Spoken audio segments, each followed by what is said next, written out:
کے اندر پیارے پیغمبر صلی اللہ علیہ وسلم کی رسالت کا بیان، پیارے پیغمبر صلی اللہ علیہ وسلم پر اعتراض کرنے والوں نے اعتراض کیے، ہم تجھے رسول نہیں مانتے اس لیے کہ تیرے اوپر جبرائیل وحی لاتا ہے، جبرائیل ہمارا دشمن ہے، اس نے ہمارے بڑے باپ دادوں کو تباہ و برباد کیا تھا۔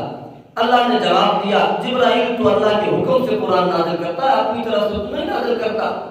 اچھا جی، ہم دوسرا اعتراض، ہم تجھے اس لیے رسول نہیں مانتے کہ تو کہتا ہے سلیمان علیہ السلام اللہ کے پیغمبر ہے، وہ جادوگر ہے۔ جواب، وما کفر سلیمان، سلیمان علیہ السلام نے تو کوئی جادو نہیں کیا، جادو تو کفر ہے۔ تیسرا اعتراض، ہاروت ماروت نے جی جادو لایا تھا۔ جواب، ما انزل علی الملکین ببابل ہاروت و ماروت، ہاروت ماروت پر کوئی جادو نازل نہیں ہوا، یہ تم نے جھوٹ اپنی طرف سے بنایا ہوگا۔ چوتھا اعتراض، تو ہمیں رائنا کے لفظ سے منع کرتا ہے، رائنا کا لفظ جو ہے یہ صحیح لفظ ہے۔ جواب، وہ لفظ لا تقولوا رائنا وقولوا انظرنا، وہ لفظ کیوں نہیں کہتے کہ جس کے اندر پیغمبر کی توہین کا شک اور شبہ بھی نہیں ہے؟ ایسا لفظ کیوں کہتے ہو کہ جس کے اندر پیارے پیغمبر صلی اللہ علیہ وسلم کی توہین ہے؟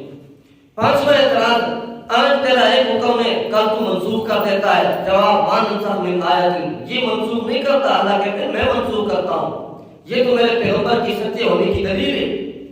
چھٹا اعتراض کہ دیکھو جی، تو کہتا ہے کہ اللہ ہی مشکل کشا حاجت روا ہے اور اللہ کا کوئی نائب نہیں ہے، یہ کیسے ہو سکتا ہے؟ جواب، سبحانہ و تعالی عما یشرکون، اللہ شریکوں سے پاک ہے، نائب تو اس کا ہوتا ہے کہ جس کا کوئی تابعدار نہ ہو۔ اللہ کے سامنے تو کل لہ قانتون، اللہ کے سامنے تو ہر ایک چیز تابعدار ہے۔ آٹھواں اعتراض پیارے پیغمبر صلی اللہ علیہ وسلم پر، دیکھو جی، تو نے پہلے کہا تھا کہ بیت المقدس کی طرف منہ کر کے نماز پڑھو مدینہ کے اندر، اور پھر جب بیت المقدس کی طرف ہم منہ پھیر کر نماز پڑھنے لگے، 16-17 مہینے گزرے، تو اب تو نے کہا کہ بیت اللہ کی طرف منہ موڑ کے نماز پڑھو، تو تجھے تو خود اپنے دین میں شک لگتا ہے۔ جواب، اما جعلنا القبلۃ التی کنت علیہا الا لنعلم من یتبع الرسول، میں نے تو یہ قبلہ تبدیل کیا ہے نا، یہ اس لیے کیا ہے کہ میں دیکھتا ہوں کون میرے پیغمبر کا تابعدار اور کون ہے غدار، میں نے تو اس لیے یہ کام کیا ہے۔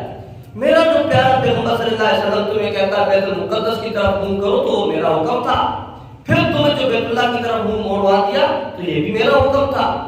نوواں اعتراض، صفا مروہ کی پہاڑیوں کے اوپر تم بھاگتے ہو اور بھاگ کر کے تم حج اور عمرہ کرتے ہو، اور وہاں پر تو بت پڑے ہوئے تھے، تم خود ان کی عبادت کرتے ہو، ہمیں روکتے ہو۔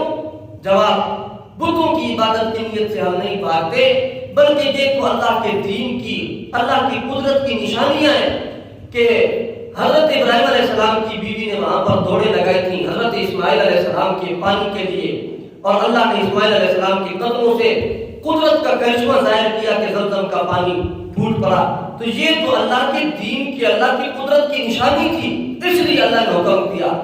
9 اعتراضوں کے جوابات پیارے پیغمبر صلی اللہ علیہ وسلم کی رسالت پر جو 9 اعتراض ہوئے ان کے جوابات ذکر کیے۔ کتنے اعتراضات تھی؟ 9 اعتراضات۔